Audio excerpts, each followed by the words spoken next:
దళపతి Vijay fans అందరికీ ఈ video చాలా స్పెషల్. ఎందుకంటే ఇది విజయ్ సార్ చివరి సినిమా గురించి. 33 ఏళ్ల అద్భుతమైన సినిమా జర్నీ తర్వాత దళపతి విజయ్ సినిమాలకి గుడ్ బై చెప్పేస్తున్నారు. పాలిటిక్స్లోకి ఫుల్ టైం ఎంట్రీ ఇస్తున్నారు. ఆయన లాస్ట్ మూవీ తమిళంలో జననాయకన్, తెలుగులో డబ్బింగ్ వేరియేషన్గా జననాయకుడిగా చెప్తున్నారు. ఈ సినిమా 2026లో జనవరి 9న వరల్డ్ వైడ్గా రిలీజ్ కానుంది. ఇప్పటికే ఆడియో లాంచ్ మలేషియాలో జరిగింది. లక్షల మంది ఫ్యాన్స్ అక్కడికి వెళ్లారు. విజయ్ సార్ ఎమోషనల్ స్పీచ్ ఇచ్చారు. మరి విజయ్ ఆ స్పీచ్లో ఏం చెప్పారో, ఆ ఆడియో లాంచ్కి ఎంతమంది వచ్చారు, నెక్స్ట్ విజయ్ ప్లాన్ ఏంటి అని ఎన్నో విషయాల గురించి ఈ వీడియోలో డీటెయిల్గా తెలుసుకుందాం. దానికంటే ముందు మీరు మన ఛానల్ని ఫస్ట్ టైం చూస్తున్నట్లయితే సబ్స్క్రైబ్ చేసుకోండి. అలాగే ఈ బెల్ ఐకాన్ని ఆన్లో ఉంచుకోండి. ఈ సినిమాకు ముందు తలపతి 69 అని పిలిచారు. విజయ్ 69వ ఫిలిం కాబట్టి అఫీషియల్ టైటిల్ జనవరి 2025లో అనౌన్స్ చేశారు. షూటింగ్ 2024 అక్టోబర్లో స్టార్ట్ అయింది. చెన్నై, ఇతర ప్లేసులలో జరిగింది. పోస్ట్ ప్రొడక్షన్ ఫుల్ స్వింగ్లో ఉంది. బడ్జెట్ దాదాపు 300 కోట్లు పెడుతున్నారు. తమిళ స్టార్ హీరో దళపతి విజయ్ చివరి సినిమాగా వస్తున్న జననాయకన్ మూవీ ప్రేక్షకుల ముందుకు రానుంది.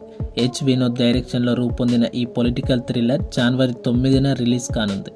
సినిమా ప్రమోషన్స్లో భాగంగా మలేషియాలో నిర్వహించిన ఆడియో లాంచ్ ఈవెంట్ ఘనంగా జరిగింది. వేలాది మంది అభిమానుల మధ్య జరిగిన ఈ కార్యక్రమంలో విజయ్ దళపతి కచేరీ పాటకు డ్యాన్స్ చేసి ఫ్యాన్స్ను అలరించారు. ఈ ఈవెంట్ని దళపతి తిరువిజ అని పిలిచారు. ఈ ఈవెంట్లో 80,000 నుంచి 110,000 మంది ఫ్యాన్స్ అటెండ్ అయ్యారు. ఈ షోలో Anirudh live performance, Vijay sir డ్యాన్స్తో సూపర్ ఈవెంట్గా మారింది. దళపతి కచేరీ ఇతర సాంగ్స్ కూడా అనిరుద్ మ్యూజిక్ అందించారు. విజయ్ సార్ కూడా ఒక సాంగ్ పాడారు. డిసెంబర్ 27, 2025న మలేషియాలో ఆడియో లాంచ్ గ్రాండ్గా జరిగింది. తమిళ స్టార్ హీరో దళపతి విజయ్కున్న క్రేజ్ గురించి ప్రత్యేకంగా చెప్పవలసిన అవసరం లేదు. తమిళనాడు మాత్రమే కాదు, దేశవ్యాప్తంగా ఆయనకు భారీ ఫ్యాన్ బేస్ ఉంది. ఇమేజ్ పరంగా అభిమానుల్లో ఆయన స్థానం ఎక్కడ తగ్గలేదు. అలాంటి విజయ్ సినిమాలకు గుడ్ బై చెప్పి పూర్తి స్థాయిలో రాజకీయాల్లోకి వెళ్లాలని నిర్ణయం తీసుకోవడం సినీ వర్గాల్లోనే కాదు, అభిమానుల్లోనూ పెద్ద చర్చకు దారితీసింది. ఇప్పటికే టీవీకే పేరుతో తన రాజకీయ పార్టీని ప్రకటించిన విజయ్ ప్రజా సమావేశాలు, రాజకీయ కార్యకలాపాలతో యాక్టివ్గా ఉన్నారు. వచ్చే 3 దశాబ్దాల పాటు రాజకీయాల్లోనే కొనసాగి ప్రజాసేవ చేయాలనే లక్ష్యంతో ముందుకు సాగుతున్నట్లు ఆయన సన్నిహిత వర్గాలు చెబుతున్నాయి. ఈ నేపథ్యంలోనే జననాయకన్ సినిమా విజయ్ కెరియర్లో చివరి చిత్రంగా నిలవనుంది. విజయ్ చివరి సినిమాగా తెరకెక్కుతున్న జననాయకన్ మూవీలో పూజా హెగ్డే హీరోయిన్గా నటిస్తుండగా మమితా బైజు కీలక పాత్రలో కనిపించనుంది.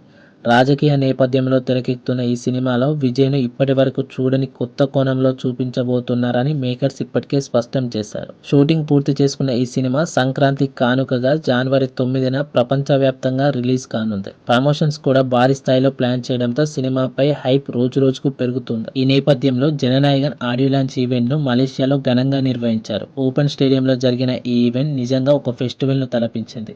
భారీ stage setup, international level lighting design, వేలాది మంది అభిమానులు హాజరు కావడం వల్ల ఈ ఈవెంట్ ప్రత్యేకంగా నిలిచింది. దళపతి కెరియర్లో ఇది బిగ్గెస్ట్ ఆడియో లాంచ్ ఈవెంట్గా నిలిచిందని చెప్పాలి. చివరి సినిమా కావడంతో అభిమానులు ఈ ఈవెంట్ను ఒక పండుగలా సెలబ్రేట్ చేశారు. ఈ ఈవెంట్లో విజయ్ అభిమానులకు ప్రత్యేకంగా సర్ప్రైజ్ ఇచ్చారు.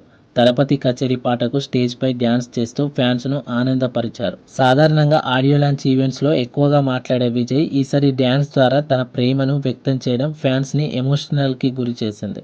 విజయ్ డ్యాన్స్కు సంబంధించిన వీడియోలు ప్రస్తుతం సోషల్ మీడియాలో వైరల్గా మారాయి. చివరి సినిమాకి ఇలాంటి మధుర జ్ఞాపకాన్ని మిగిల్చడంపై ఫ్యాన్స్ హర్షం వ్యక్తం చేస్తున్నారు. ఇక మెయిన్ పాయింట్లోకి వెళ్తే విజయ్ సార్ తన 33 ఏళ్ల సినిమా కెరియర్కి ఫుల్ స్టాప్ పెడుతూ తన రిటైర్మెంట్ని అనౌన్స్మెంట్ చేశారు. నా ఫ్యాన్స్ కోసమే నేను సినిమాలు వదిలేస్తున్నానని చెప్పారు. 33 ఏళ్ళు సినిమా కోసం పనిచేశా. ఇప్పటి నుంచి రాబోయే ఇంకా 30 సంవత్సరాలు మీకోసమే పనిచేయడానికి వస్తున్నా అని ఆడియో లాంచ్లో ఎమోషనల్గా మాట్లాడారు. నా ఫ్యాన్స్ నాకు అంతా ఇచ్చారు. నేను ఇసుక ఇల్లు కట్టాను, కానీ మీరు నాకు కోట కట్టారు. ఇక మీకోసమే నా లైఫ్ డెడికేట్ చేస్తాను. సినిమాలు వదిలేస్తున్నాను, కానీ మీతోనే ఉంటాను. 33 ఏళ్ల సినిమా కెరియర్, చైల్డ్ ఆర్టిస్ట్గా స్టార్ట్, లీడ్ హీరోగా 1992 నుంచి ఇక తమిళగ వెట్రి కళగం పార్టీతో పాలిటిక్స్లో ఫుల్ ఫోకస్ చేస్తూ వస్తున్నారు. ఫ్యాన్స్ అందరూ ఎమోషనల్ అయ్యారు. కానీ ఈ లాస్ట్ మూవీ బ్లాక్ బస్టర్ అవుతుందని అందరూ అనుకుంటున్నారు. Vijay style, mass, action, dance, dialogues అన్నీ ఈ సినిమాలో ఉంటాయి. తెలుగు ఫ్యాన్స్ కోసం స్పెషల్ డబ్బింగ్ రిలీజ్ చేస్తున్నారు. పాన్ ఇండియా రిలీజ్ కాబట్టి మంచి డబ్బింగ్ ఉంటుంది. బాబీ డియోల్ విలన్ గా ఉండటం సూపర్ హైలైట్ ఈ మూవీకి. అలాగే ఈ సినిమా విజయ్ కెరియర్ కు పర్ఫెక్ట్ ఎండింగ్ అవుతుంది. Mass plus class plus message అనుకోవచ్చు. ఇదిలా ఉండగా జననాయకన్ తర్వాత పూర్తిగా సినిమాలకు దూరం అవుతానని విజయ్ ఇప్పటికే స్పష్టం చేశారు. ఇకపై యాక్టర్గా కాకుండా పొలిటికల్ లీడర్గా మాత్రమే ప్రజల ముందుకు రావాలని నిర్ణయించుకున్నట్లు చెప్పారు. కోలీవుడ్ చరిత్రలో ఒక స్టార్ హీరో శకం ముగిసినట్టేనన్న భావన అభిమానుల్లో నెలకొంది. అయినప్పటికీ తమ హీరో చివరి సినిమాను భారీ విజయంగా నిలపాలన్న పట్టుదలతో ఫ్యాన్స్ ముందుకు సాగుతున్నారు. జననాయకన్ థియేటర్లోకి వచ్చిన తర్వాత ఎలాంటి టాక్ తెచ్చుకుంటుందో చూడాలంటే ఇంకొద్ది రోజులు వేచి చూడాల్సిందే. Friends, Vijay sir last movie గురించి మీ ఒపీనియన్ ఏంటి? కామెంట్ చేయండి. ఎమోషనల్ అయ్యారా? థియేటర్లో చూస్తారా? లైక్ చేయండి, షేర్ చేయండి, సబ్స్క్రైబ్ చేసి బెల్ ఐకాన్ని ఆన్లో ఉంచుకోండి. మరిన్ని విజయ్ అప్డేట్స్ కోసం మన ఛానల్ని ఖచ్చితంగా ఫాలో కండి. లైక్ చేయండి, షేర్ చేయండి. ఇలాంటి వీడియోస్ మిస్ కాకుండా ఉండడానికి మన ఛానల్ని సబ్స్క్రైబ్ చేసుకోండి. Thanks for watching.